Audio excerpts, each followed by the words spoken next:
Chapter 41. Although Harry was tempted to break out the reality bomb, set the timer to 5 seconds and say adios, he wanted a better idea of the situation before he started destroying everything. Harry opened the eyelids of one of the unconscious lab coat-wearing personnel and used legilimency combined with telepathy to target and read specific sets of information.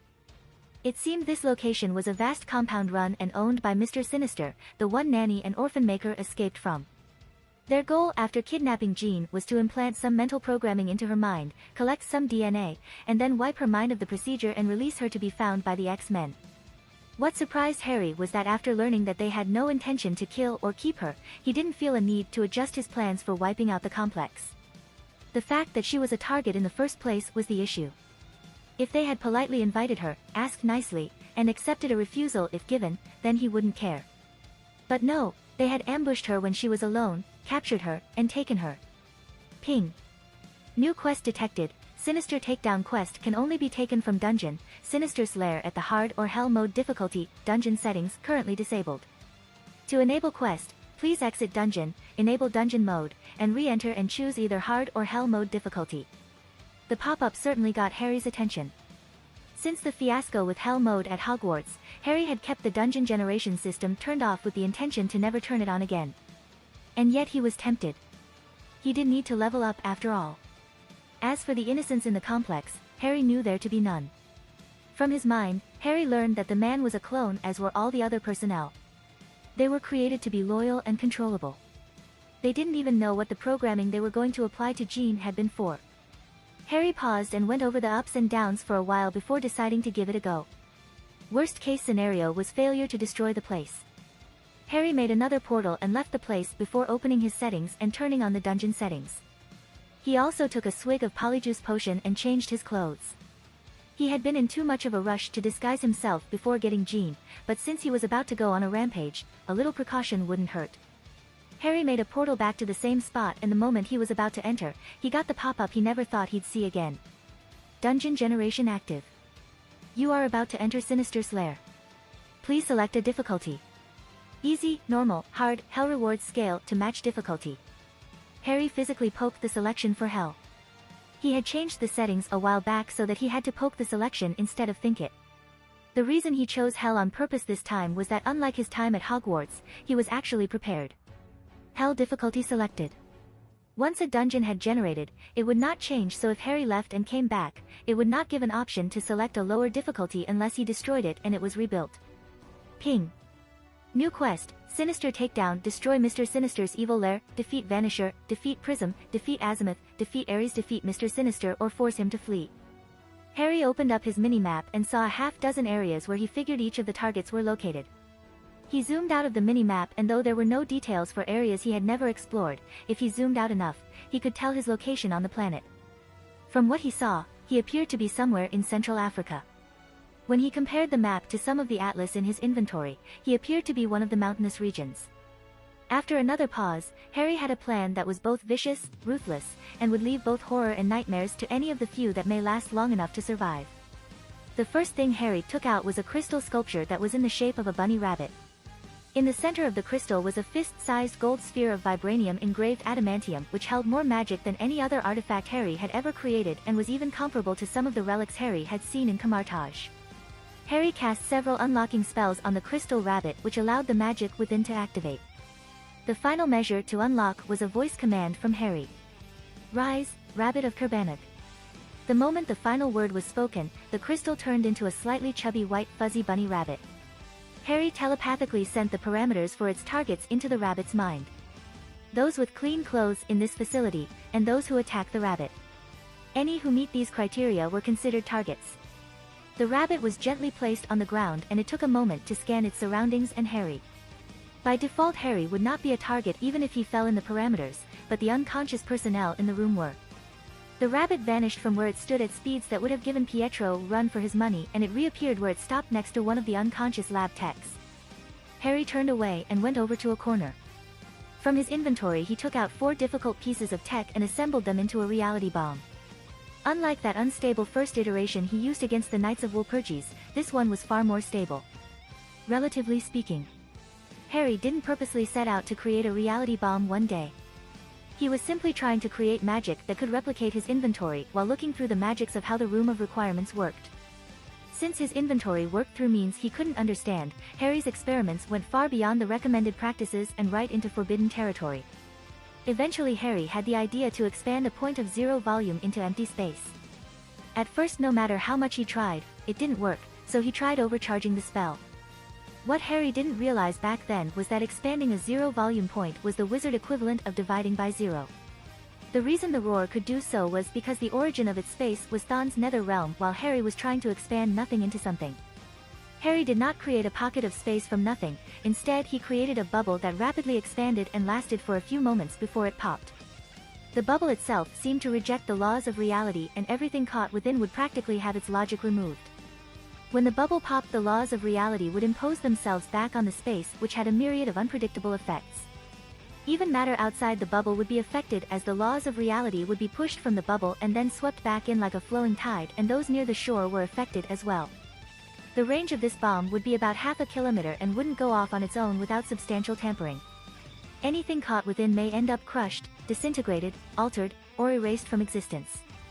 Harry tested a number of them in the mirror dimension, which fixed itself regularly, so he knew the effects well enough. Harry set the bomb's timer to 30 minutes and headed up the stairs. The dozen guards and workers Harry had knocked out earlier had become blood-stained skeletons with shredded lab coats. Harry spotted the last guard in the ground, who was surrounded by more than 30 white rabbits, gnawing at the man's flesh and stripping it bare. Harry felt no pity for any of them. The Rabbit of Kerbanag was a construct that Harry put a lot of the life force he gathered from Limbo into making. It was designed to be used if Harry was ever surrounded by enemies, like in case he got trapped in hell again with nothing but demons. The adamantium and vibranium core of the original Rabbit included over a dozen spells, which was a feat only possible thanks to the magic conductive properties of the two metals. Unlike the adamantium of Logan's skeleton, which was actually an artificial adamantium made with a base of iron, true adamantium made of alchemically synthesized gold could hold spells better than any other. The Rabbit of Kerbanag could absorb energy and replicate itself using the flesh of others through a combination of transfiguration and the Gemini spell. Though it looked like they were eating. The rabbit's skull and teeth had hardness near that of adamantium, and it could move at battering ram speeds, allowing them to bust open doors.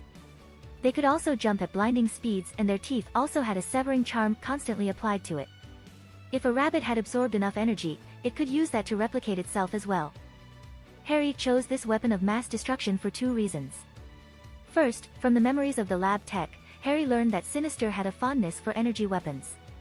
The second was that Mr. Sinister was a scientist who devoted years to studying mutants. He likely had a contingency plan for any mutant he encountered. But how would he react to Harry's swarm of Kerbanag? Harry wanted to know. Once their meal was over, the rabbits quickly leapt to the upper floor and headed down the hallway. Harry turned himself invisible and decided to just guide his swarm from the back. At the end of the hall was a group of 30 rabbits, and many of them were smashing themselves head first into the door, which, dent by dent, seemed like it would give way any moment. Harry, however, was not the patient sort, so he quietly conjured a replica of the Kestrel Key of Kraken. Using it as a wand, he fired a beam of light at the door, which lit up green and opened. Although Harry's wizard unlocking spell would fry a computer lock, he was free to use the sorcerer's spell to unlock things as he pleased. Harry was not concerned with cameras or sensors.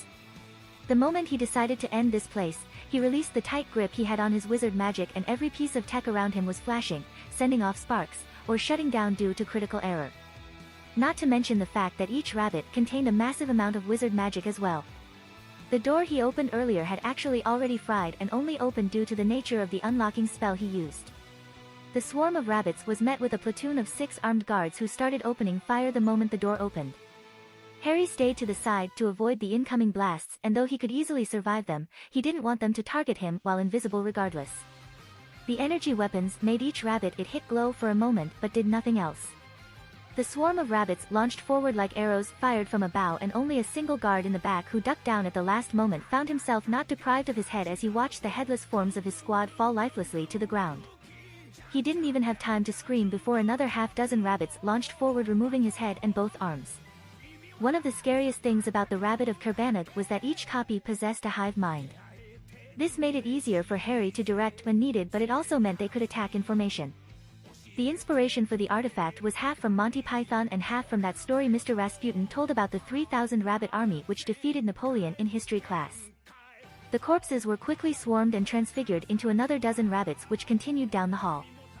The room at the end of the hall was large and had another 15 or so people in lab coats. There were no screams. The white fuzzy bunnies spreading out was strange but not something the lab techs would run away from. They didn't see what happened and the rabbits were spreading out at Harry's command before going for the kill. Harry almost smirked to himself when a few of the personnel actually ignored the rabbits. What they didn't ignore was their computer screens suddenly looking like they had been exposed to a magnet. An alarm on the wall turned on which got everyone's attention and made a great distraction. Harry used to have a bunny rip the head of each of the lab techs. Harry didn't consider the spell which prevented the rabbit's fur from getting stained with blood useless because in situations like this, the clean white rabbits made people lower their guard too easily. A bald male appeared in the room out of nowhere and Harry's mini-map showed him blinking, indicating him as one of the targets. The man had extensive tattoos over his head and arms and after taking a look at the rabbits, took out a gun and started shooting them. Harry used his control over the rabbits to prevent them from retaliating. The man continued to shoot rabbit after rabbit and when he stopped to reload, Harry shot him with a spell he found in the Black Family Library which didn't emit light or sound.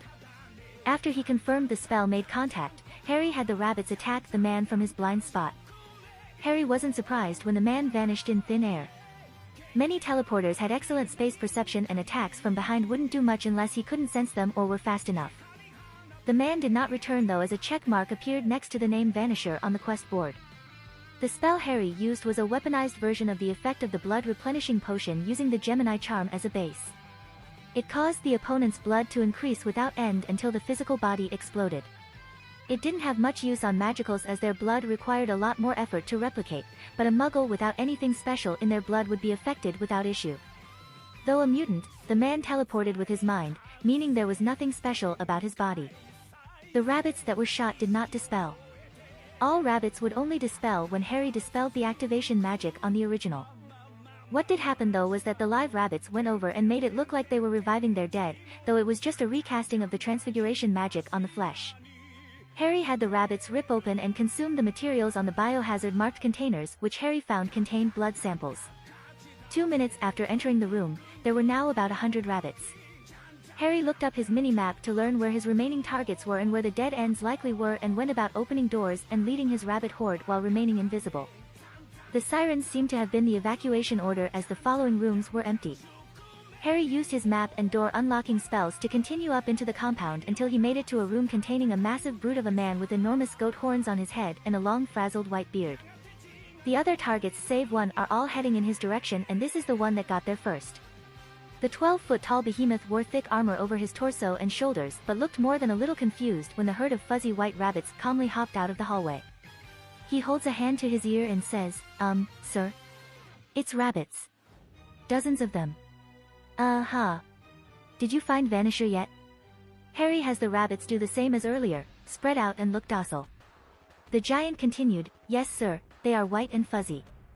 I don't know sir. Do you want me to check? He walked over to a pair of bunnies and stepped on them, squishing the pair beneath his massive foot. He lifted his foot to confirm the gore and said, they squish like bunnies. No sir. Sir. Sinister, I can't hear you. The communicator fell to the effect of the magic in the room and Harry launched his dimension splitter from behind the massive man. The last time he used the spell it only barely wounded the immortal black dragon but this man was far from Chiantang's standard and the armor had no magic defense as it appeared to be solid metal. The rabbits quickly devoured both halves of the giant and the 100 rabbits quickly turned to 150. Harry vanished the bones which left traces of his magic before heading into the next room. Harry continued unlocking doors and leading the group up the complex. 2 of the final targets had grouped together and were waiting in the next room. 30 armored guards with high-tech weaponry stood at the ready against the swarm. In the back of the group were 2 who stood out. A man seemingly composed of sand-colored crystal and a short woman with pink skin stood in the open, waiting for the horde. The crystal man said into a communicator, Ares is gone. I don't see anyone opening the doors except the rabbits. Understood sir. He motioned forward and the armed guards opened fire. Harry apparat to the far side of the room behind the group as he had no way to easily dodge incoming fire from such a confined space. The rabbits took it in stride and after being struck 2 or 3 times the rabbits would glow brightly and another rabbit would form next to them. Harry had the rabbits slow their advance so they could soak up more energy fire from the guards. The Crystal Man shouted, "Hold your fire," and Harry used that moment to order an attack. The rabbit's teeth and magic easily ripped through the guard's armor, and limbs and heads were ripped off one by one. The Crystal Man ran over to the wall while several rabbits had their teeth locked onto his limbs, and they were slowly nibbling away as the dense materials. He swatted them away like mosquitoes, but they would jump back at him as soon as they had a chance, and he shouted, "Azimuth, now!" The purple-skinned woman had been deftly dodging the attacking rabbits and did a backflip over to the wall herself and opened her mouth wide. From Harry's perspective, it looked like a black hole had formed in her mouth, and a vortex of suction force was dragging everything not nailed down in the room into her mouth. Unfortunately for the pair, they were on the same wall as Harry. The young wizard cast an overpowered transfiguration spell at the Crystal Man and turned him into sand. That spell had little effect on organic tissue, but turning glass or crystal to sand wasn't difficult for a strong wizard. Azimuth closed her mouth and turned to see her partner turn to sand just as the severing spell came at her. The woman's reflexes were impressive as she ducked the decapitating slash, but the horde of rabbits had taken the moment she closed her mouth and dodged Harry's attack to gain the distance. Surrounded from all sides, she had no place to dodge, and she was quickly devoured by rabbits, leaving only a skeleton. It cost more magic to transfigure bone into a rabbit compared to flesh, so all the corpses left bloody skeletons. Also made for a nightmare-inducing atmosphere which appealed to Harry's nature as a prankster with arguably bad taste. Though he did vanish the sand of the crystal guy and repair the damage done to the wall by the severing spell with a reparo charm. The less evidence of his capabilities, the better. The mini-map was showing more and more hallways, so Harry had groups of rabbits split off and go on their own while Harry led the main horde to the final target. Harry had no idea how it worked, but he even got experience from the kills of the faraway rabbits. He had already leveled up twice from the massive amount of human guards killed through the complex, not to mention to 4 targets Harry suspected gave more experience than usual because of the quest. By the time Harry's swarm reached what appeared to be a throne room, about 22 minutes had passed, meaning the bomb would go off in another 8 minutes. The throne room was empty save the target sitting on the throne watching the approaching rabbit horde. Harry's energy senses barely reacted to the weapons and the mutants in this place, but this guy was at another level entirely. Harry's first impression of the man with the ash-gray skin was a vampire, but the lack of death energy put that theory quickly to rest. He had a red diamond on his forehead and red eyes. His suit seemed to be made of metallic ribbons which looked both decorative and functional. As there was only one target without a check mark in the quest list, it was obvious this was Mr. Sinister, the boss of this place. The moment the rabbit horde got close enough, a telepathic attack was sent by Mr. Sinister and attempted to take control of the rabbits. Bad call. Unless he could mimic the signature of Harry's thoughts, they wouldn't listen to him and went into a frenzy, as that was considered an attack. The group of more than 50 rabbits launched forward at the same time, but Sinister fired red energy beams from his hands which Harry sensed had a similar signature to Scott's and matched the power of Scott's beam without his visor.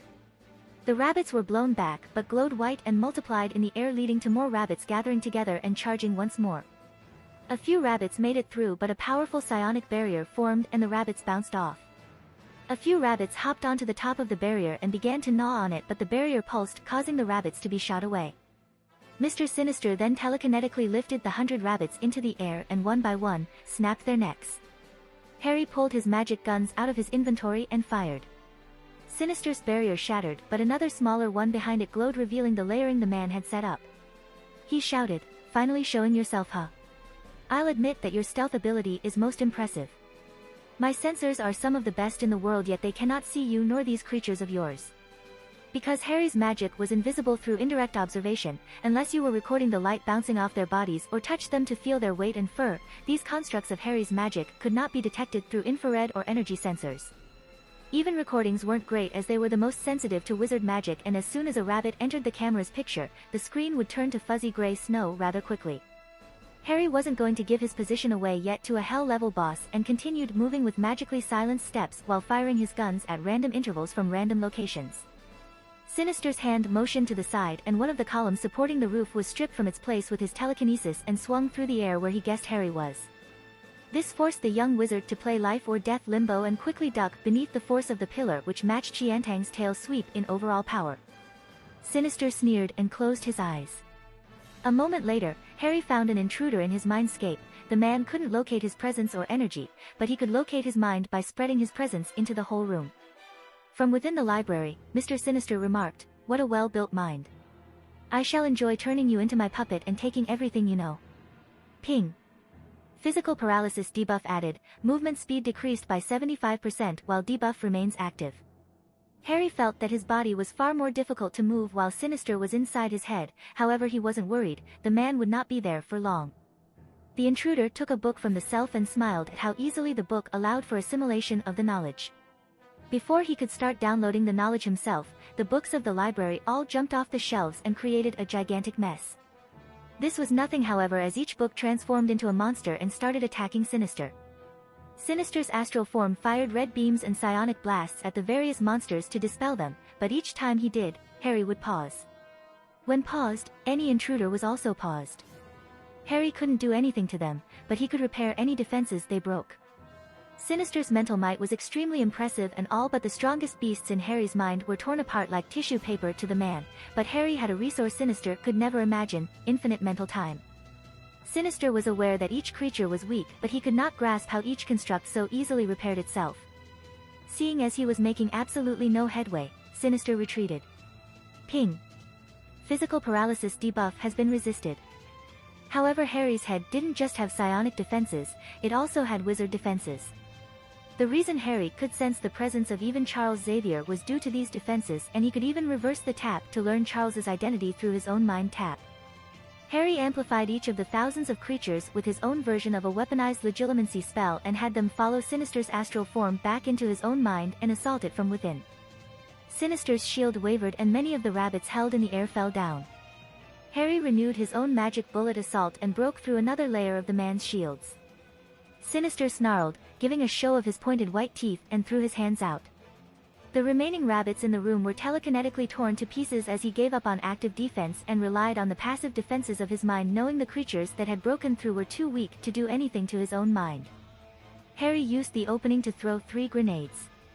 The stunner grenade, the blasting grenade, and the slow grenade went off at the same time with a deafening explosion which shook the room.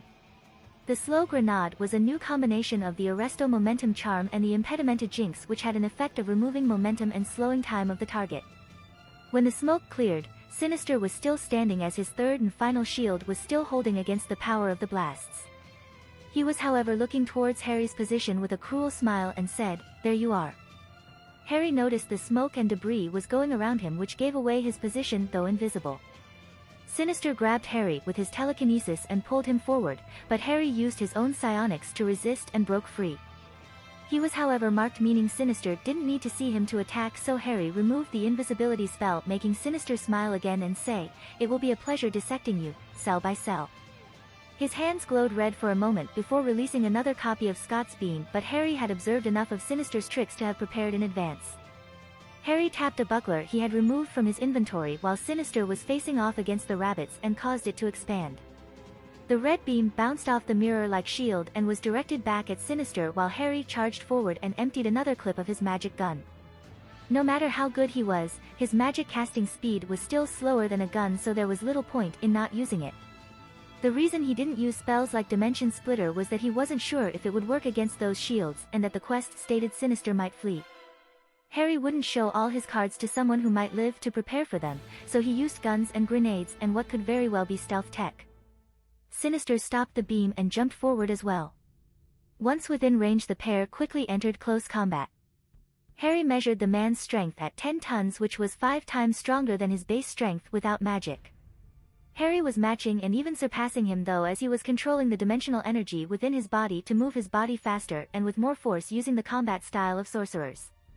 Sinister initially took each blow with a confident ease as Harry quickly realized the man had regenerative capabilities which were close to Logan's. The man's confidence however waned with each exchange as he realized his own blows were having little effect as Harry too had some sort of healing factor and his body did not weaken with each connecting strike. Sinister couldn't sense any energy from Harry and since he wasn't using Sidorak's strength energy or immortal dragon chi, Harry wasn't glowing red or gold making it look like he was fighting using natural strength. Mr. Sinister took a step back and said, "This has gone on far enough. Your abilities are impressive, but no one is a match for Sinister." He moved in close and went for another exchange of blows Harry was happy to give, however at the last moment he withdrew his own fist and allowed Harry to strike him. Using the opening he grabbed Harry's arm and slid up the sleeve, revealing Harry's bare flesh. He grabbed it with the other arm and leveled his eyes with Harry while giving a sinister smile. Ping. Dilate power debuff added, mutant power disabled while debuff remains active. Harry stared dumbly at the pop-up while Sinister clenched tightly onto Harry's wrist. His grip however suddenly slipped through as Harry's wrist lost color and turned to black ash-like substance that dissolved into a cloud of black mist along with the whole of Harry's hand. Sinister's sneer turned into confusion as the pair both looked down at Harry's severed wrist which was slowly breaking down bit by bit. Harry's only comment was a curious, huh? And in the next moment, he exploded.